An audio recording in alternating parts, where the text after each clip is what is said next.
Shalom saudara, selamat pagi, selamat hari Minggu, dan selamat beribadah buat yang beribadah ya, entah itu secara offline, tatap muka, maupun juga yang mengikuti ibadah online. Saya berdoa agar hari-hari saudara terus dipenuhi dengan sukacita. Ya ini kayaknya ucapan aku setiap minggu ya, sama aja. Tapi memang harus kayak gitu. Sukacita itu adalah hal yang sangat-sangat penting, karena sukacita di dalam Tuhan itu adalah sumber kekuatan kita. Amin. Amin. Alright.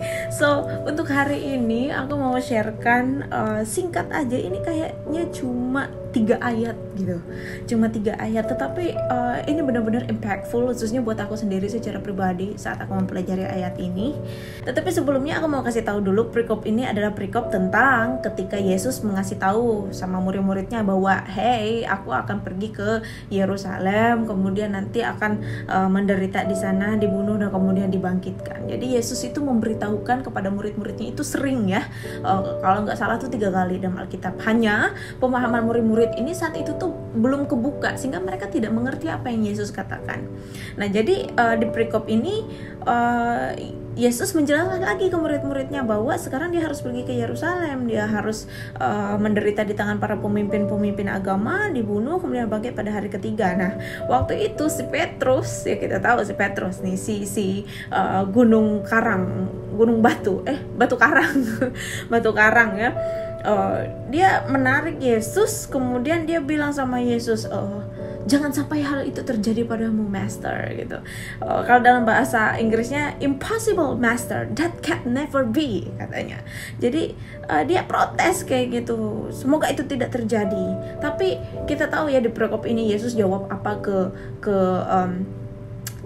Petrus. Dia bilang, "Nyala engkau setan, sebab engkau memikirkan apa yang dipikirkan oleh manusia, bukan dipikirkan oleh Allah." Jadi perikop ini adalah tentang itu gitu. Tetapi ayatnya yang mau kita bahas di ayat 24 sampai 26 yang begini bunyinya. Then Jesus went to work on his disciples. Anyone who intends to come with me has to let me lead. Barang siapa yang mau datang kepadaku, kata Yesus, harus membiarkan aku memimpin. Let me lead, said Jesus. Kemudian kalimat berikutnya, you are not in the driver's seat, I am. Jadi this is very interesting guys, karena kita tahu ya, kadang nih ya, kita nih ya, waktu ikut orang, entah itu naik motor atau naik mobil, kita suka ngomando gitu, kita suka ngatur, kita suka mengarahkan si driver gitu. Dan ketahuilah, sikap ini bener-bener gak cuma kayak orang-orang tua yang suka kayak gitu, tetapi banyak banget orang-orang yang gak bisa duduk tenang gitu loh di passenger seat ya. Aku sendiri ngalamin ya, kalau aku katakanlah aku nggak terlalu percaya gitu sama drivernya, maka aku tuh suka komen kayak gitu kan, suka awas mobil, kayak rempang ya, jangan kelajuan yang kayak gitu. Jadi kayak banyak macam gitu kan keluarnya. Tapi aku ngalamin sendiri diriku ketika aku on the driver seat, ketika aku yang nyetir gitu, kalau ada orang yang banyak komen dari passenger seat, itu tuh very very annoying. Dan gak cuma annoying aja, tetapi itu bisa ngerusak konsentrasi kita yang lagi nyetir, and then bisa bikin kita gugup kayak gitu, dan takutnya justru hal buruk terjadi gitu. Nah jadi Yesus berkata, anyone who intends to come with me has to let me lead. You're not in the driver's seat, I am.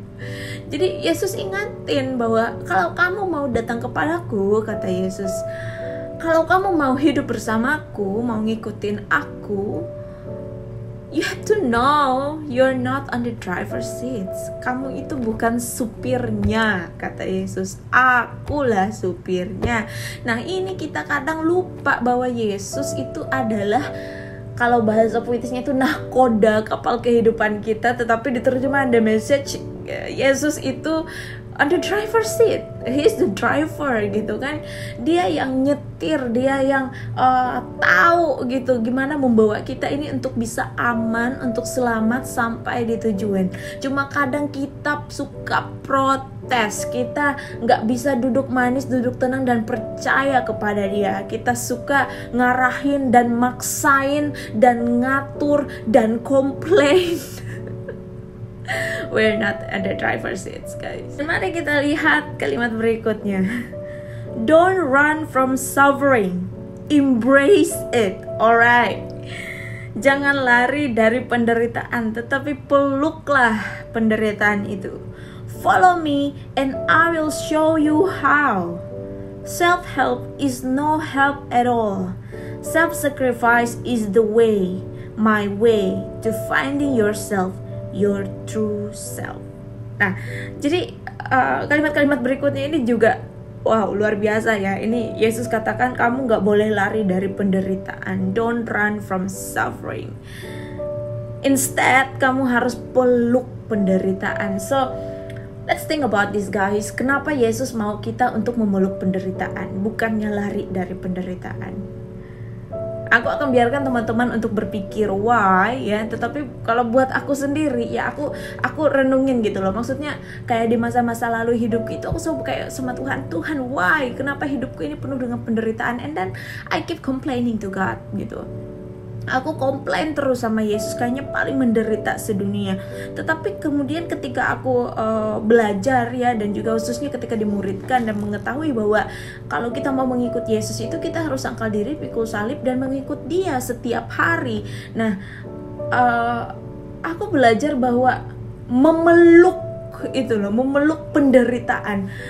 I'm not saying bahwa aku tuh udah kalau ada penderitaan tuh Yesus gitu happy peluk ya gitu. No, tapi I don't want to run from that gitu, karena itu adalah salah satu proses. Tuhan izinkan penderitaan itu sebagai proses dalam kehidupan kita. Entah itu untuk memurnikan kita, entah itu untuk menjadikan kita lebih kuat, entah itu untuk memperbesar iman dan kepercayaan kita sama Dia, sehingga kita tahu seperti Yesus katakan, self help is no help at all.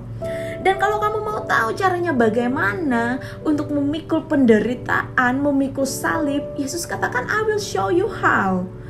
Yesus sendiri Dia memikul salibnya ke Golgota dan Dia menyerahkan dirinya. Self-sacrifice, kata Yesus, adalah jalan. Itu adalah jalan dan itu adalah sebuah caraku, kata Yesus. Jadi kalau kita bicara pengorbanan, sesungguhnya kita tidak belajar dari katakanlah tokoh-tokoh dunia yang besar ya. Yes, mereka itu sacrifice diri mereka gitu kan, mungkin untuk seseorang, mungkin untuk nusa dan bangsa ya, para pahlawan yang berjuang untuk kemerdekaan. But one thing, Yesus Dia self-sacrifice untuk menyelamatkan seluruh umat manusia. Dan Yesus katakan, kalau ada seseorang yang mengorbankan dirinya, dia sedang mengikuti aku. Because that's my way, kata Yesus. Itu caraku, itu jalanku, itu adalah sesuatu yang aku tempuh. Dan anyone, walaupun dia bukan Kristen, guys, kalaupun dia bukan Kristen, tapi dia punya kasih, self-sacrifice, maka dia sedang mengikuti teladan Yesus. Dan hanya dengan cara menyerahkan diri sendiri, mengorbankan diri sendiri, itu adalah satu-satunya cara untuk menemukan diri kita yang sesungguhnya, our true self, kata Yesus, diri kita yang sejati. Karena apa? Karena kita tahu bahwa kita semua diciptakan segambar dan serupa dengan Allah. Amin. Seperti firman Tuhan ya, katakan kamu diciptakan sesuai dengan image Tuhan. Kamu diciptakan dengan gambarannya, punya potensi dan karakter ilahi. Dan karakter Tuhan itu apa? Pengasih.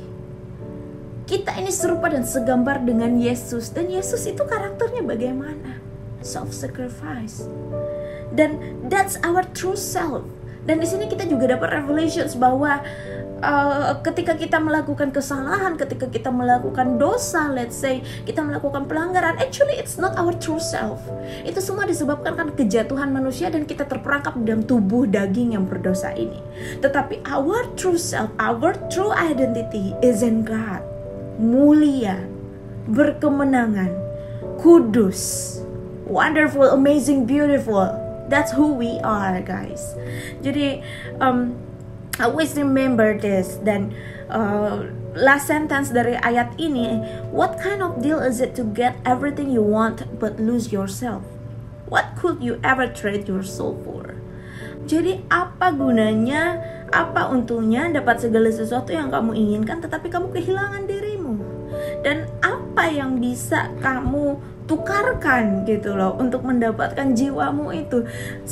Sekarang kita bicara tentang identity, teman-teman. Jadi untuk bisa finding ourselves, untuk bisa menemukan diri kita yang sesungguhnya dan mendapatkan diri kita yang sesungguhnya itu, kita harus berkorban gitu. Nah, di sisi lain kalau kita tidak mau berkorban, maunya untung, pokoknya untuk saya, aku dan diriku, pokoknya just me, myself and I want it, I got it, I want it, I got it, maka kita slowly itu akan kehilangan diri kita yang sesungguhnya. Kemudian kita akan berubah menjadi orang yang tidak pernah puas, menjadi orang yang greedy, ya serakah, dan menjadi orang yang selalu ingin segala sesuatu itu hanya untuk dirinya sendiri, egois, ya kan? Jadi what kind of deal, Yesus katakan, what could you ever trade?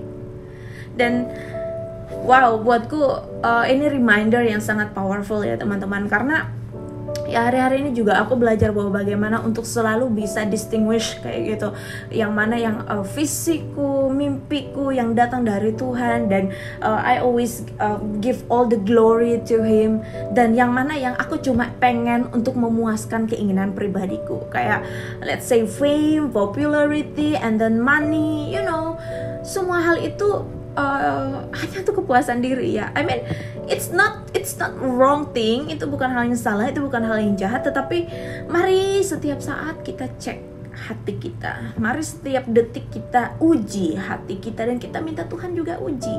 Jadi kalau sampai ada katakanlah badai-badai dalam kehidupan ya, kita harus belajar untuk mencintainya, ujian itu, karena semua itu adalah proses untuk kita menjadi seseorang yang benar-benar memiliki karakter ilahi seperti Kristus. Saya berdoa apapun yang saudara hadapi hari-hari ini, penderitaan macam apapun, dan mungkin saudara pengen lari, teman-teman semua ngerasa ini too much kayak gitu, I cannot handle it anymore.